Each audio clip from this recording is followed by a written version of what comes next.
Well, good morning, everyone. This is Dr. Anthony Chang from AI Med, and we're putting these small series together for you during this very, very difficult time for everybody. So I'm very fortunate that I have a special guest today, Rene from Balzano. Rene, can you introduce yourself and maybe just go right into how you have transitioned your company to be part of the struggle against COVID-19. Rene? Yeah, hi Anthony. Thank you for having me for this opportunity.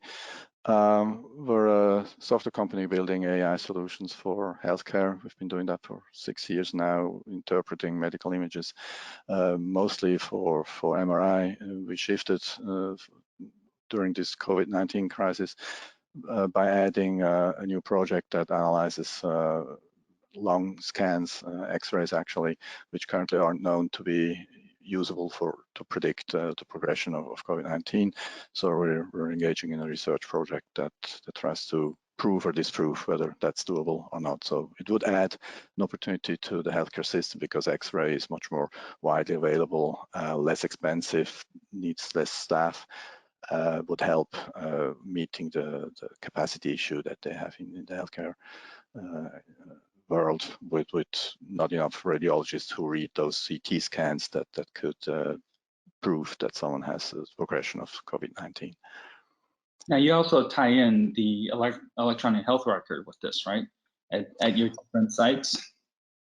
Right. We basically provide services that health workers can invoke to add second opinions or first opinions on medical image readings. So we're part of that workflow, and we can be invoked from anywhere. So if no staff is available on site, if they're not allowed to go to a hospital or a radiology practice to work because they're being quarantined, they can use our service remotely, for instance. Yeah.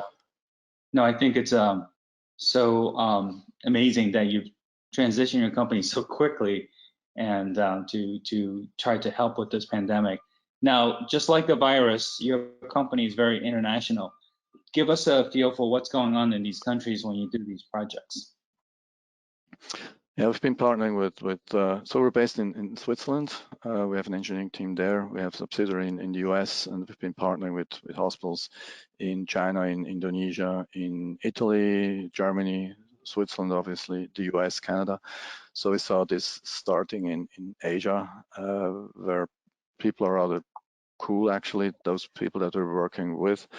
We're seeing, so some of our staff are online teaching Chinese kids on the side, so they see into those families. So we saw how they prepared, how disciplined they were. So some of our staff from Italy could no longer go home. They've been staying in Switzerland now. They usually go home for weekends for 4 weeks now. So they were prepared on what might be coming, and the culture is of course a bit different in Europe than in Asia when it comes to dictating what you have to do. Now I'm staying here in Tampa, Florida, where this wave just has arrived and lockdowns just started. So this is yet a third way of seeing what's happening. And since we work with health workers, so many people are emergency room doctors that we work with for our traditional business case. We see how they have to cope with not enough masks and that stuff. They still all are very engaged and do actually a great job, even though they're worried. So they're less worried here again than in Europe. They have higher sorrows actually, or worries. And then in China it was again a bit cooler, like, yeah, it's a big problem, let's attack it. So it's interesting to see these different cultures, and working with an international team internally that helps, of course, to prepare the team also. But there's the aspect of your clinical work and your focus on the radiology aspects of AI. And then as a leader, I cannot imagine the hardship right now to deal with all the personal side of your team as well. Tell me how you're balancing the two, because you know, one thing is staying at home trying to work, but something totally different is what's happening outside your home. We're in the lockdown, but ironically, you feel like when you look outside, the world is relatively calm, but you know it's in turmoil right now. So how do you balance the two? Well, we started out, we introduced home office a month ago. We are in online calls all the time anyway, because all our partners are around the globe. So initially it wasn't a big change for people to work home. They typically have bigger monitors at home, so they're actually happy.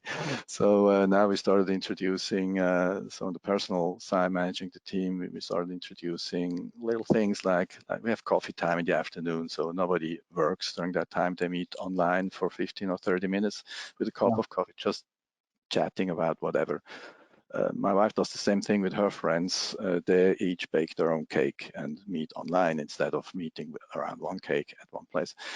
And then now we're adding online exercise, actually live exercise for the team. Some of them do that themselves, but we want to introduce some change in the day-to-day work. And then as our clinical partners at those hospitals are less not as easy to reach, we sometimes spend more time waiting for contact, so we fill those times with these additional activities now. And yeah, because we're connected to the back side to the back end of the healthcare system, like we know what's going to come, what the public doesn't know yet, so we're a bit prepared when it comes to new lockdowns or new methods, or are more tests available or not.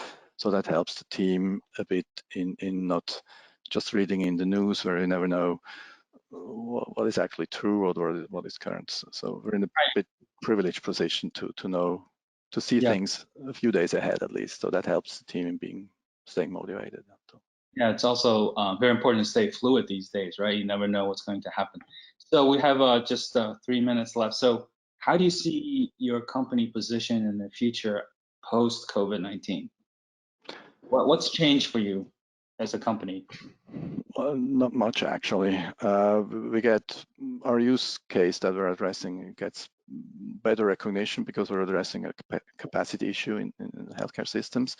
So it's well documented right now, unfortunately, that there are those capacity issues in various areas. So there's not enough radiologists right now for this current situation also, but what we do in general strategically with our product addresses the exact same thing. So not a lot will change. We're lucky in that respect that we're not based on revenue from like a restaurant or something else that is very much impacted now, of course. So our strategy stays in place. We learn a lot about methodology, how to work with those partners in these times where it's a bit more difficult. So we'll get more efficient, actually. Yeah. Well, what I find is sometimes a crisis like this galvanizes teams because you have to work virtually, and also it accelerates the timeline to do some of these projects that you may have been thinking about. So there are some small dividends with this pandemic that we can hopefully benefit for long term. So with that, any last words, Rene, for everybody? Well, stay on it. It's going to be a time after this, even though it might take longer than we like. Yeah, those little dividends, they are there. You have to see them and make use of them, and we try that, and everybody should do that. So I think we'll learn a lot, and positive things will come out of this anyway. Yes. I think it's more important than ever that we pay attention to and invest in public health, and also allow technology to help us as well. So I think the two coupled together is going to be the greatest benefit for everybody. So with that, This is Dr. Chang. I'm signing off for Rene and I. Please be safe and think about all the clinicians on the front lines saving lives for us. Bye-bye, everybody. Bye-bye. Thank you.